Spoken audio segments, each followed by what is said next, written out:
My. There are some countries in Africa that are quite literally up in flames. This is an African expat alert.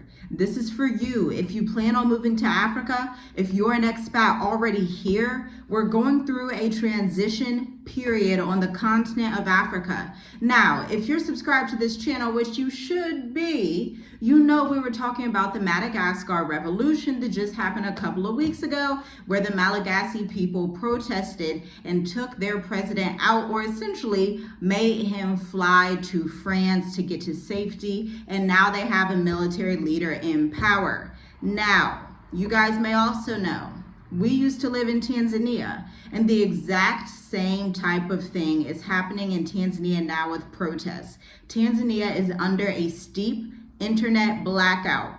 Expats that are in the area can only use a special app to get in contact with people if their VPNs will not allow them online. Along with that comes a myriad of protests brought on by Tanzanians that are absolutely fed up with Mama Samia's government, okay? So essentially they're saying that they're sick of the corruption and they're sick of the 191 people that have gone missing, kidnapped, or worse under that administration. And so the young Tanzanians, Gen Z, they're standing up and they're like, you know what? We are going to flip this place over. But here's the thing. It's already been announced that she has won the Tanzanian election, and so I'm not sure how effective these protests are going to be or this revolution will be, but it is everywhere from Dar es Salaam to Tunduma to the border town of Kenya and Tanzania to Mwanza, which is on the west side over towards Uganda. All over the country of Tanzania, the citizens are lighting things on fire, lighting cars on fire, lighting government officials' businesses on fire, okay?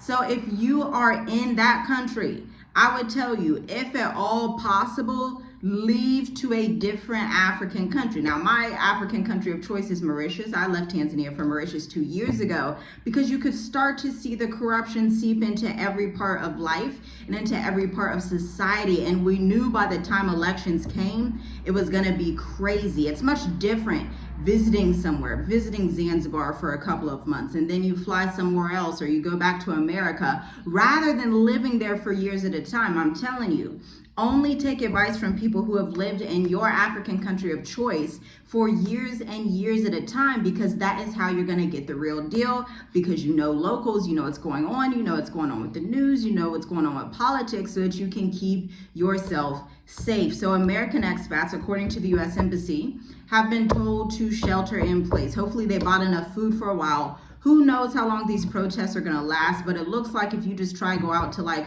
the regular grocery stores, you may be impacted by the protests if the protests are coming down your highway, your street, whatever, because they are taking up the main streets, okay? And I get it. I understand Gen Z. It's just like Kenya Gen Zs last year about this time, I believe, maybe 2 years ago, they were doing the same thing to protest taxes in Kenya. These Gen Z African youth are like, we're not going with the old folks' way. The old way of Africa is a little bit too corrupt. We want something new. We want something that makes sense, and we want something that's for the people, like Captain Ibrahim Traore of Burkina Faso. Now, I have even more African expat news for you. It's really, really crazy. And I was trying to decide, do I talk about this now, or do I talk about this with my video that I'm doing on Trump escalating nuclear warfare? You're gonna be like, what is she talking about? What's happening? Oh, and it's going down apparently, or could be, in West Africa. So hit the like button, subscribe to this channel, share this with 10 to 15 people. Don't forget to check out the links in the description. Subscribe to members only, because I'm also dropping a new digital nomad video on this new golden visa that's really, really similar to Mauritius's premium visa. And it was just announced for a certain country in Asia. This is a really, really good one, I'm telling you. This is like neck and neck with Mauritius's premium visa, but it's going to be dropped on members only. So make sure you subscribe there, join the channel. Before I get into what's happening on the west coast of Africa right now, according to something President Trump just announced, something that he's essentially threatening that will destabilize that region, the way that East Africa is looking at being very, very destabilized right now. What people don't understand about Tanzania was the most peaceful country in Africa that had never gone through anything like that in its history. And so that's originally why we moved there back in 2020. But all good things must come to an end, you know. It is what it is, especially with some of these African countries and these corrupt leaders. You have youth that are sick and tired of it, quite frankly. You have youth that are like, we can't live like this anymore. So don't let anybody tell you that Africa's not corrupt. Africa's Gen Z youth. Just ask them.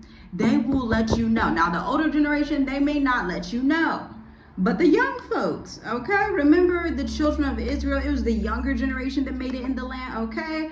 The young folks will let you know. A lot of times these older generations, especially in African traditional cultures, they're like, we want to keep the old way because we've been doing it. Even if it's lying, stealing, scheming, exploiting our own children, they're like, whatever, let's just do it anyway, okay? And so it's been going on for a couple of days, these protests, and it's looking pretty bad. I'll leave some videos down below so you can actually see the content. But if you were to follow BBC Swahili on Instagram, they would show you. If you were to follow First Post, they would show you. If you were to start subscribing to Swahili news networks, then you would learn a lot about that on your own. And this is what you should be doing as an African expat anyway, because like, what are you doing if you don't understand what's going on the ground in Africa? Now, we're talking about a particular country in West Africa. I want you to drop a comment and let me know which one you think it is. I'm going to give you a minute because we did cover some information about Ghana during our live video, which was very, very disturbing. I had no idea. And this is why I always say not all African countries are the exact same. Okay, this is why I say that. And we are going through this weird transitional period where you're going to have neo-colonizers and corrupt different nations that could possibly be in the Middle East coming in and doing shiesty things if the right corrupt government allows them to do it. This is why I'm telling you, the Southern Africa region, South Africa, Botswana, Namibia, Mauritius, Zambia, these are the safest places to be. Seychelles.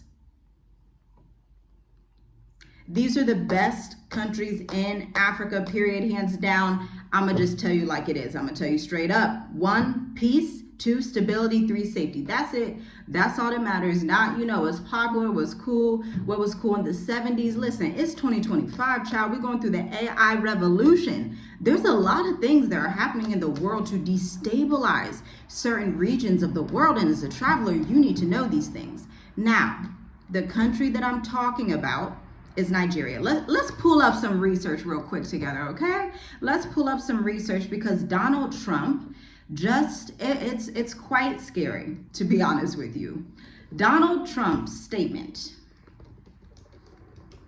on Nigeria, invading Nigeria. Now, we all know, or at least a lot of us know, that Christians have been persecuted in Nigeria, okay? Christians have been getting killed, hundreds. And if you're looking at Nigeria, I would choose a different country. I know that we have blood that goes back to Nigeria, but Nigeria is not safe. And so therefore, I will not be going to unsafe countries, no matter if you can or not. That's cool. Maybe in the future, maybe in 20 years. But as of right now, it's very, very much unstable. But with it being unstable, Nigeria is also, just to put it out there, one of the powerhouses of Africa when it comes to GDP, when it comes to population, when it comes to big business. And so this is why I say there is a huge destabilization that's happening, and it's interesting. My son had a dream years ago when we were in Tonga, Tanzania. It was about 2022. He had a dream that wars broke out all across Africa. And you know, when he tells you that kind of dream, you're just like, okay, so it's gonna be like invasion type scenario type of issues. But as we're seeing everything play out in 2025, it's a mixture. Some could be invasions, but some are also protests and coup d'etats that are happening through citizens. And so seeing all this come to fruition tells me that you also need to have, and I'll be the first African expat to say it, you also need to have your backup country in a continent like Asia.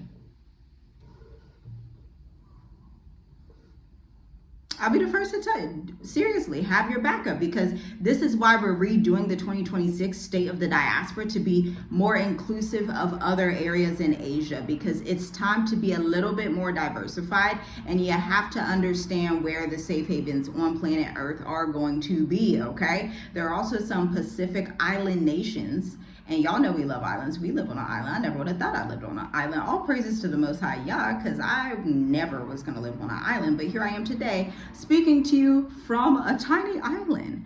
There are also Pacific Island nations that have wonderful digital nomad visas, easy residence permits for Americans. But nobody hears about them because nobody talks about them. But y'all know I like to talk about stuff like that. But anyway, Trump threatens to deploy the military guns ablazing to Nigeria, which literally comes a day after the president declared the African nation a country of particular concern for religious freedom.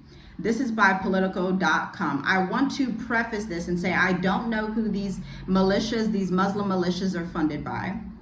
I don't know if they're funded by the West. A lot of times they are. Who knows? I don't know if they're funded by the era. I don't know who they're funded by, but President Trump is coming out. I'm just giving the news to you. I know a lot of y'all be conspiracy, everything. Look, I'm giving you the news and telling you to stay safe, period.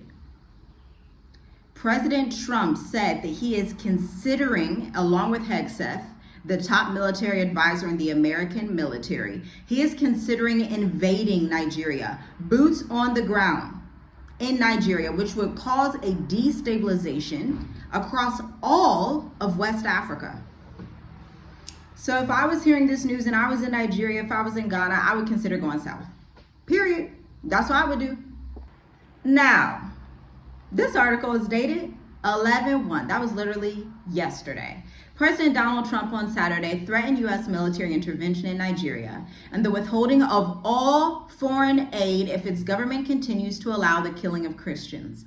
Trump said in a post to social media that if Nigeria does not halt the persecution of Christians, he may send U.S. troops guns a-blazing to completely wipe out the Islamic terrorists who are committing these horrible atrocities. I am hereby instructing our Department of War. He renamed the Pentagon the Department of War. Trump, and y'all gonna see this in my next video, because my next video I have to talk about another comment that he made just last week. See, it's hard keeping up with the news because he said he tweets so much stuff, y'all, but just subscribe, hit the bell notification, and wait, because I'm gonna do that one next, okay? He says, if we attack, we will be fast, vicious, and sweet, just like the terrorist thugs attack our cherished Christians. The Department of War, now I can imagine the Christians in Nigeria are like, yes, come help us. And I totally get that, because that's crazy, because there is this thing with radical Islam that, you know, they just try to go visit Saudi Arabia, just go visit Dubai, just see how that fares for you. Just go visit the Maldives, okay? Just see how that fares for you, okay? On Friday, Trump threatened a possible sanction against the West African nation, declaring it a country of particular concern in terms of religious freedom, a classification Nigeria's president pushed back on. Nigeria's population of 220 million, the largest in Africa, is largely split between Christians and Muslims, with insurgent groups like Boko Haram declaring ideological aims to impose a version of Islamic rule, which has often led to the persecution of both Christians and Muslims living in the nation. In response to the president's claims Friday, Nigeria's president Bola Ahmed Tinubu pushed back on social media, arguing that to characterize his country as religiously intolerant does not reflect our national reality. Religious freedom has been a core tenet of our collective identity and shall always remain so. I would disagree, you know, especially having traveled and lived in a country like Tanzania, where it really was a population of both Christians and Muslims that were living peacefully, living in a country like Mauritius, where it's Hindus, Christians, and Muslims living peacefully. But yeah, when you look at Africa and you see the places that allow religious freedom, because not everyone does. Remember, North Africa is very much connected to the Middle East and their ideologies, along with West Africa, just in a different front. They just spin it a little bit. Now, remember, you go down toward East Africa, you're touching on Ethiopia, Kenya, Tanzania. This is where you get into more Christianity. You head even further south, and Christianity is the top religion in Southern Africa, just to put it out there, okay? For everybody to know, check the stats. You could back up my information, because y'all know I be on point. But anyway, I want to know what you think of all of this. This is a lot. I don't even know what to title this video, but by the time you're seeing it, you know what I decided to title it.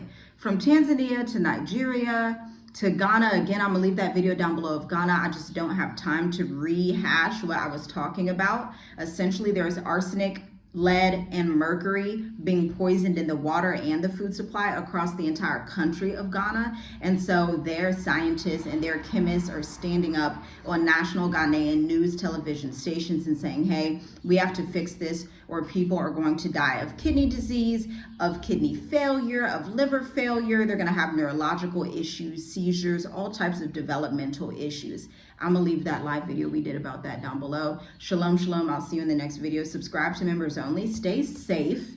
And, you know, we may be bringing back the 2026 day that I asked for sooner rather than later, because there's a lot going on that you need to know before you book your plane ticket out of the States. I'll see you in the next one.